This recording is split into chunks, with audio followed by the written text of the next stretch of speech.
Hello friends, आज के एक छोट्ट ब्रेकफास्ट रेसिपि निये आसलाम। आज के बानाबो चिड़ेर पोलाव। तार जोन्नो एखाने पेঁয়াজ, काँचा लंका, गाजर, क्यापसिकाम, बिन्स सब सुंदर करे এই देखो आमी केटे निয়েছি। আর আমি এদিকে কড়াইয়ে সাদা তেল বসিয়ে দিয়েছি। হ্যাঁ, খুব অল্প একটু সামান্য সাদা তেল। এবার আমি এগুলো সমস্ত দিয়ে দিলাম। সবজিগুলো কিন্তু ভাজা ভাজা হয়ে গেছে। এর মধ্যে আমি আর কিচ্ছু দেব না। কেউ হলুদ দিতে পারো, আমি সামান্য একটুখানি হলুদ দিলাম আর একদম পরিমাণ মতন লবণ দিয়ে দিলাম। দিয়ে এটাকে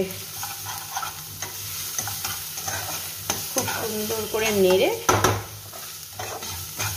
তোমরা চাইলে এর মধ্যে ডিম ভেঙে দিতে পারো, কিন্তু আমি ডিম দিলাম না।